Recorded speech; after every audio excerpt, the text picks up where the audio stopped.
While we're talking about personal development and letting go of limitations, here are what I consider to be the biggest self-imposed limitations any man or woman has ever had to deal with.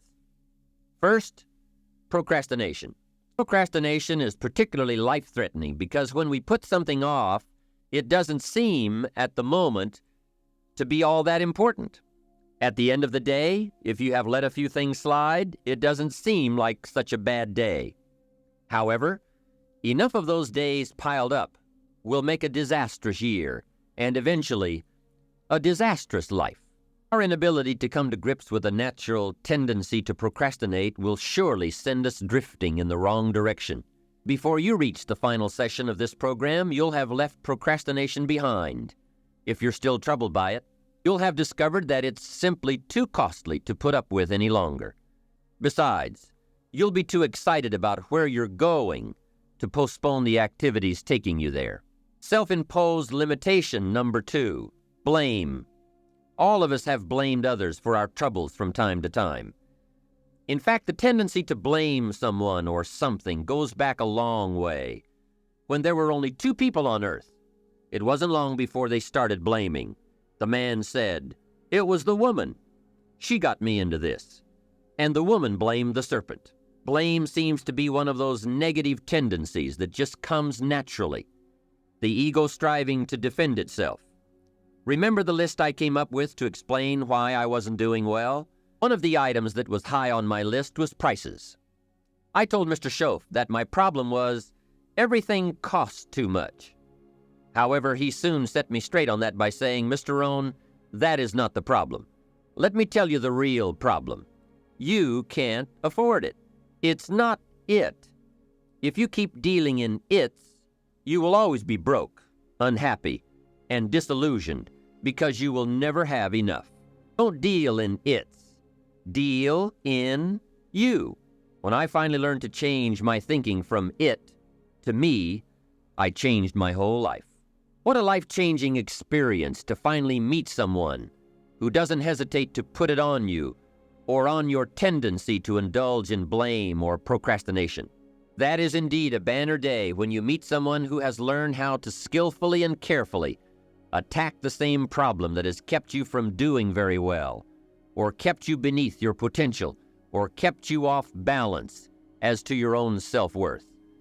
It is so easy to mistake appearances for reality, to confuse the symptom with the real cause. Along with blame comes the third negative tendency we want to eliminate: excuses. Guess how many excuses we have? 1 million. And in the course of a lifetime, we will probably use them all, unless somebody finally comes along and blows all those excuses apart to make us come face to face with the real reasons for our current dilemma. Until that time, we will probably use another 1 million excuses to prevent ourselves from having $1 million. Here's one of the major questions I'll pose to you during this program. What are you going to do starting today that will make a difference in how your life works out? Good question, right? What are you going to do? See, if you don't do something starting today that will make a difference, guess what? It's going to be the same.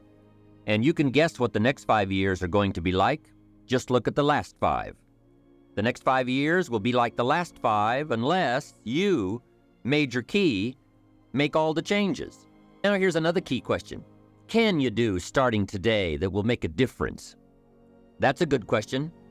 What can you do? What can you do with economic chaos? What can you do with massive disappointment when it's all gone wrong? What can you do when it won't work, when you've run out of money, when you don't feel well, and it's all gone sour? What can you do? Well, let me give you the broad answer first. Here's what you can do. You can do the most remarkable things, no matter what happens. People can do incredible things, unbelievable things. Man can do the most amazing things with the most impossible circumstances. A woman can do the most remarkable things with the most disastrous circumstances. I found out kids can do remarkable things. That is, if they have remarkable things to do. I also found out if they don't have remarkable things to do, there's no telling what they'll do. Now here's why humans can do remarkable things. It's because they are remarkable. They are not dogs, animals, fish, birds, amoebas. Humans are different than any other creation. When a dog starts with weeds, he winds up with weeds, and the reason is because he's a dog. But that's not true with human beings. Human beings can turn weeds into gardens. That's one of the major differences being a human versus being a dog. Humans can turn nothing into something, pennies into fortune, disaster into success. And the reason they can do such remarkable things is because they are remarkable. So why not reach down inside of you and come up with some more of those remarkable human gifts? They're there waiting to be discovered and employed. And with those gifts, change anything for you that you wish to change. And I challenge you to do that because you can change. If you don't like how it is for you, change it. If it isn't enough, change it. If it doesn't suit you, change it. If it doesn't please you, change it. And I challenge you to do all that because you can change. You don't ever have to be the same after today, only by choice. If you don't like your present address, change it. You're not a tree. Now for the process of change, just a philosophical pronouncement won't do. It takes more than that, and it takes more than enthusiasm. I know we are hearing a lot about enthusiasm these days. We're still hearing the old cliche of the 30s, to be enthusiastic, you must act enthusiastic. But see, that won't help. I'm sorry. Hey, after you have leaped about, there are some things you've got to do, or it isn't going to change for you. You can get all excited about lifting 200 pounds until you get to the gym. Then you need a new excitement. And the new excitement is discipline. Major step to human progress. If there is one thing to get excited about, this is it. Excited about your ability to make yourself do the necessary things to get a desired result. That's true excitement. Not just optimistic panic. True excitement. Hey, what could you do starting today that would make a big difference in your life? Answer: no telling. What will some people do starting today? That's what's disappointing. It's not what we can do that's in question. What we can do is fantastic. What we can do is unbelievable. What we can do. It's what we settle for that's disappointing. Remember, the major question to ask on the job is not, what are you getting? The major question to ask is, what are you becoming? What we become is what leads to all the good things. And the habits we form, habits of mind, attitude, and behavior, are a dominant part of what we are becoming. Now, I understand as well as anyone that forming new habits doesn't come easy, but new habits will come when we change. It is usually not in one cataclysmic explosion, but rather by changing small pieces and parts at a time. I think that's how most of us change. We just keep nudging ourselves in the right direction, forming one or two new habits at a time, little by little, until finally we've made the turn. And this is where the good life comes from, those personal changes. There's nothing you can do with the seasons, but there's everything you can do with yourself. Don't wish for the winters to change. Wish for your own attitudes, strength, and capabilities to change in order to handle the winters. Really making personal changes calls for 10% inspiration and 90% perspiration. Wishing we could change is a beginning. But now wish must be translated into activity, and inspiration and affirmation must lead to discipline. We can affirm that we are going to change, but we must now form new habits and develop new disciplines for the affirmation to come true. Make sure your activities are not going in the opposite direction of your affirmation. Let's talk about some more parts of personal development. Here's the first one. Physical side. Got to take care of yourself. Do not neglect to take care of yourself. Good phraseology used in the Bible, in my amateur way, but let me put it to you best I can. Here's what it says. Treat your body like a temple. That's a good phrase, good suggestion. A temple meaning something you take extremely good care of. A temple. That's a good phrase. Treat your body like a temple, not a woodshed. A temple. Take good care. It's the only place you've got to live currently. Temple. Nutrition, My mother studied nutrition, passed it along to me, passed it along to my father, my grandchildren. What a legacy that was. Learning to just take care of yourself. Key phrase, some people don't do well because they don't feel well. They've got the gifts, they've got the skills. Maybe they just haven't taken care of themselves. They don't have the vitality. Key phrase, vitality is a major part of success. Vitality. So take care of yourself. I know a guy that raises racehorses. I'm telling you, the guy feeds his horses better than he feeds himself. He's so careful how he feeds his horses. He's so careful what they eat. He's so careful that they get everything.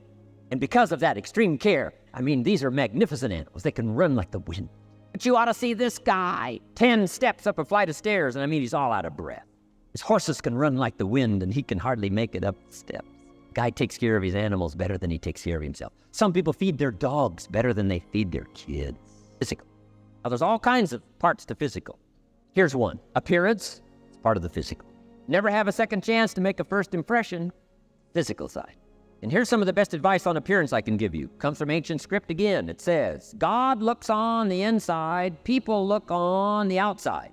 Isn't that good information?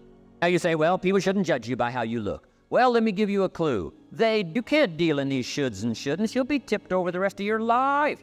Of course, when people get to know you, they'll judge you by more than what they see. But at first, they're gonna take a look.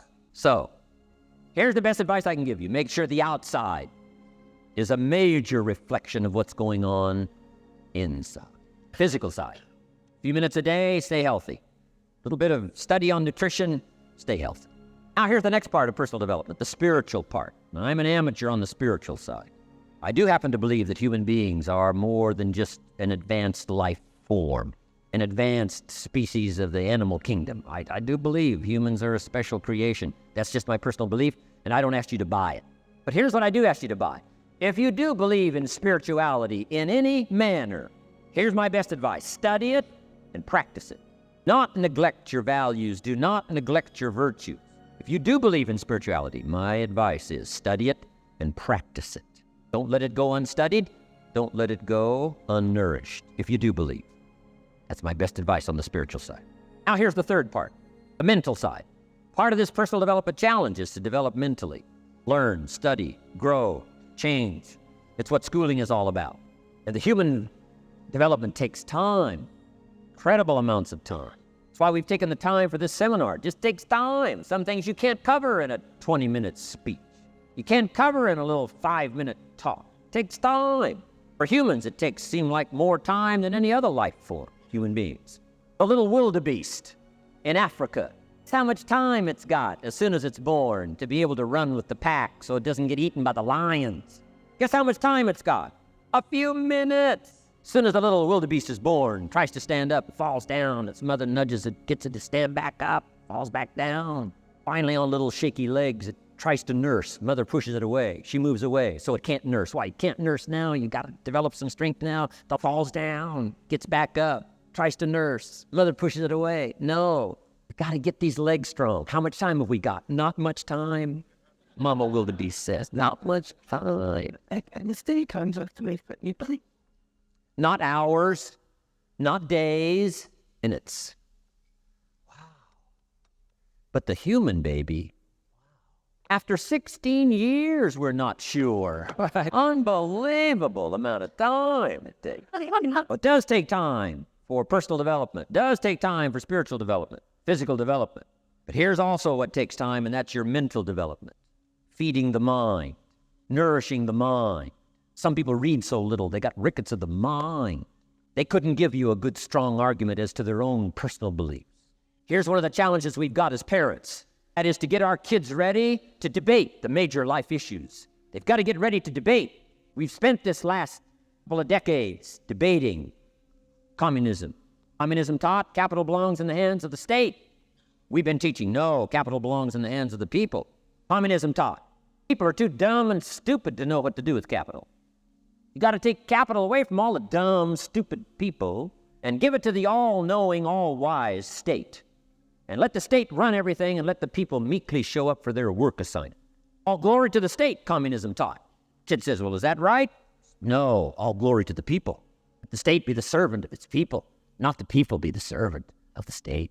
I'm telling you got to be able to pick up those ideologies. You got to be able to pick up the philosophy. And here's the next part. You got to be able to defend it. If you can't defend your virtues and if you can't defend your values, I'm telling you, you'll fall prey to philosophies that are not in your best interest. And we've got to help our teenagers. We've got to help our kids especially to be able to debate the major life issues, the political issues and the social issues and the religious issues and the spiritual issues and the nutritional issues and the economic issues and all of the rest of the issues that are valuable for us to build the kind of equities we want. Got to get yourself ready. And one of the ways you got to get ready is not just physical and not just spiritual. You got to get ready mentally. And this is where Shoaff went to work on me, to be ready mentally, to develop the philosophy and also be able to defend your virtues and your values.